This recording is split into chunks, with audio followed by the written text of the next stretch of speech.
को के student class में स्वागत है। इस चैनल को सब्सक्राइब एंड लाइक करना न भूलें और बेल आइकन का बटन दबा दें। आज प्रतिलेखन संख्या 16 लिखाएंगे। पहले 90 के स्पीड में, फिर 100 के स्पीड में। Ready, last ready, start. अध्याय जी।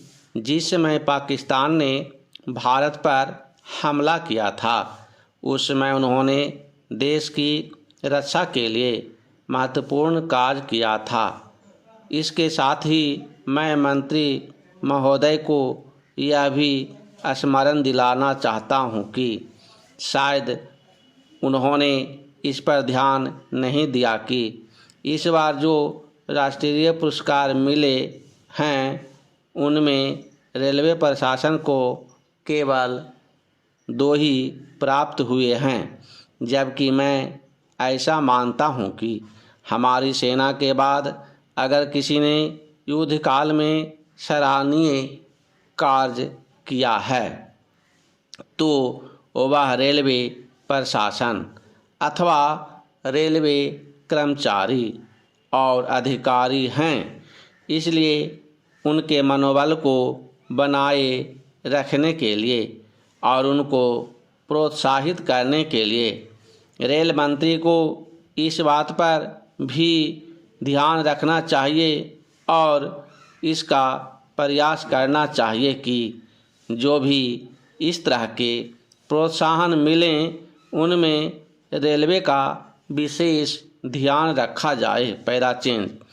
रेल मंत्री महोदय ने अपने वक्तव्य में भी रेलवे कर्मचारियों की प्रशंसा की है या उनको प्रोत्साहन दिलाया है, लेकिन यह प्रोत्साहन शांति काल में भी बना रहना चाहिए।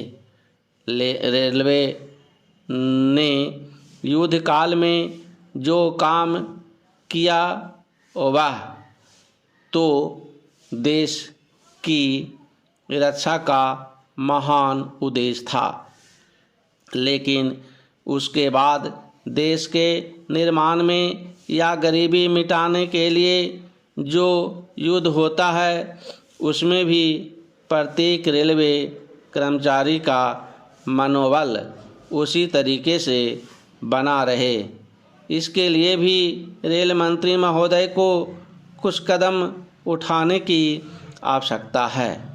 मैं ऐसा मानता हूं कि वह किसी भी तरीके से करें, उनका तरीका कुछ भी हो, लेकिन उनको यह करना चाहिए कि जितने भी रेलवे कर्मचारी हैं, जो भी रेलवे को मुनाफा हो उसमें वह साझेदार हों, चाहे वह उनको बोनस के रूप में कुछ दें, चाहे किसी और तरीके से दें, लेकिन हर वर्ग के रेलवे कर्मचारी को मालूम होना चाहिए कि यदि वह देश के निर्माण के संबंध में ठीक तरह से काम करेगा तो उसको पुरस्कार के रूप में या वेतन के अंश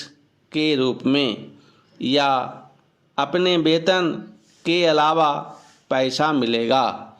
इसी प्रकार इस संबंध में मैं एक और सुझाव देना चाहता हूँ। स्वतंत्रता के बाद रेल प्रशासन भारत सरकार का प्रशासन हो गया, लेकिन यह लोकसभा एक विशेष उद्देश्य को लेकर चुनी गई है। यह उस कार्यक्रम का एक नमूना ही है। गांधी जी ने जीवन के सभी पहलुओं पर प्रकाश डाला था। धन को वे संयम से व्यय करने के हक में थे। अब 100 के स्पीड में लिखाएंगे। पेंसिल कॉपी लेकर तैयार हो जाएं। Ready, last ready, start. अध्यक्ष जी। जिस समय पाकिस्तान ने भारत पर हमला किया था उस समय उन्होंने देश की रक्षा के लिए महत्वपूर्ण कार्य किया था। इसके साथ ही मैं मंत्री महोदय को यह भी स्मरण दिलाना चाहता हूं कि शायद उन्होंने इस पर ध्यान नहीं दिया कि इस बार जो राष्ट्रीय पुरस्कार मिले हैं उनमें रेलवे प्रशासन को केवल 2 ही प्राप्त हुए हैं, जबकि मैं ऐसा मानता हूं कि हमारी सेना के बाद अगर किसी ने युद्ध काल में सराहनीय कार्य किया है तो वह रेलवे प्रशासन अथवा रेलवे कर्मचारी और अधिकारी हैं।